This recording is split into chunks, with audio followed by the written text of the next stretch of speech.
पाकिस्तान ने रावण को बद्ध करिले राम दर्शकों करताली रे कंपिला मंच मंचरे रामायण देखि बेस उत्साहित हेले दर्शक भरपूर ताली रे खुशी जाहिर करिले पाकिस्तान रो दर्शक।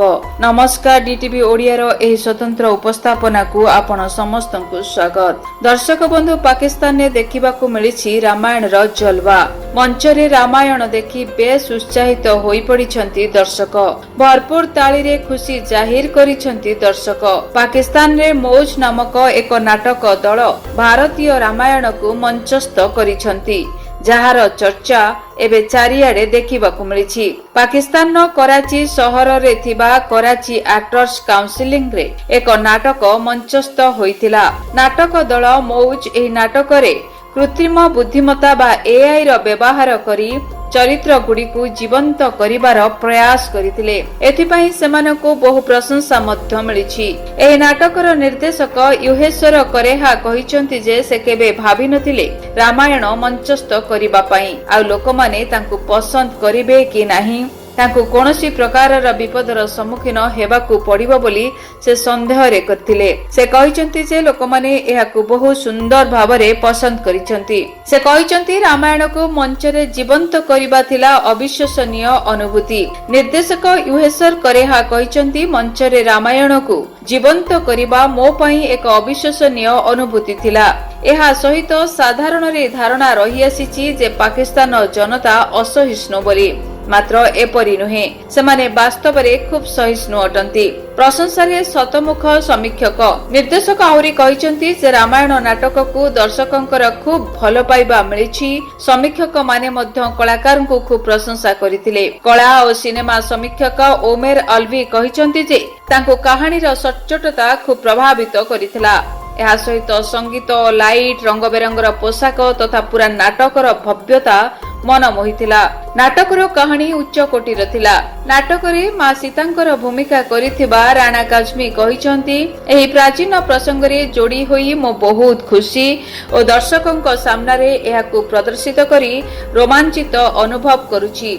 से आउरी कहिसंती एही नाटकर कहानी उच्च कोटीर थिला एवं एही कहानी दुनियार विभिन्न लोकों को एकाठी जोड़ी रखी थाए। तेबे भारत रे 1987 मसिया रे भारतीय टेलीविजन रे रामायण प्रदर्शित होइतिला। दर्शक एहाकू खूब पसंद करितिले। एहा व्यतीत बहु चलचित्र रे रामायण प्रदर्शित होइछि एवं बहु कलाकार भगवान रामंक चरित्र रे अभिनय करिसंती। तेबे दर्शक बंधु कहि रखुछु मुस्लिम कलाकार माने पाकिस्तान कराची सहर रे रामायण मंचस्थ करितिले। एथिपई पाकिस्तानी नाट्य गोष्ठी को बहुत प्रशंसा करा जाउछि। सप्ताहांतरे कराची कला परिषद रे रामायण मंचस्थ करा जाइतिला। कराची रो मौज गोष्ठी द्वारा कृत्रिम बुद्धिमत्ता एआई को व्यवहार करी ए नाटक मंचस्थ करा जाइतिला। पाकिस्तान रे प्रायतः संख्यालघु हिंदुंकर सुरक्षा प्रसंग उठा जाइतिबा बेले एही रामायण को नै मध्य अनेक अनुमान करा जाउतिला। एही रामलीला रो निर्देशक युहेश्वर करेहा कहिसंती मु केबे अनुभव करिनथिली जे लोकमाने मते ना पसंद करिवे किबा रामायण मंचस्थ करी सेमानकू कोनोसी प्रकारर विपदर सम्मुखीन हेबाकू पड़िबो। युहेश्वर करेहा कहिसंती मो पई मंच उपरे रामायण को जीवंत करिबा एक चमत्कार दृश्य अभिज्ञता एवं यह दर्शाए जे पाकिस्तानी समाज विश्वास ठारू अधिक सहिष्णु।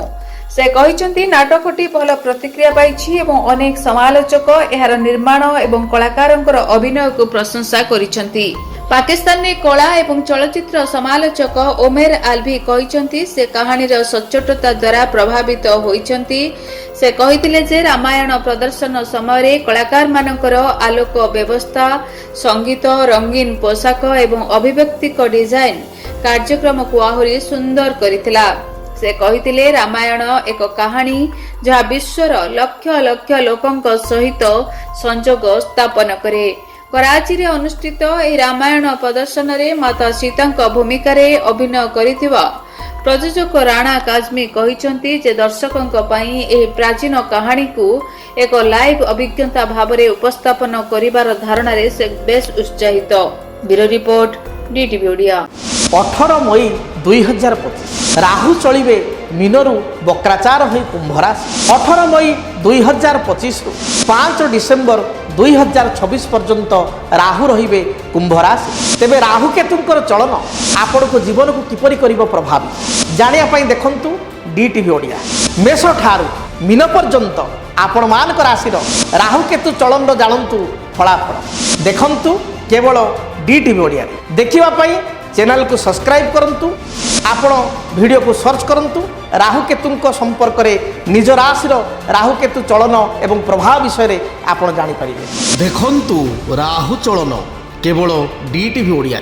जदि आपणक जीवन रे व्यक्तिगत पारिवारिक समस्या कर्मक्षेत्र नियुक्ति वैवाहिक समस्या वास्तु दोष एवं माली मकदमा आदि समस्या थाए ताहेले समस्यार समाधान और परामर्श पाई आमकु जोगाजोग करंतु। ज्योतिर्विद doctor Bhabani Shankar Mahapatra Budheswari colony plot number 26 Bhubaneswar. Phone number 9776833302 9439444924। आमर वेबसाइट www.srijagannathastro.com। डीटीवी ओडिया देखिवा पई सब्सक्राइब करंतु एवं बेल आइकन को मध्य दबाई दियंतु।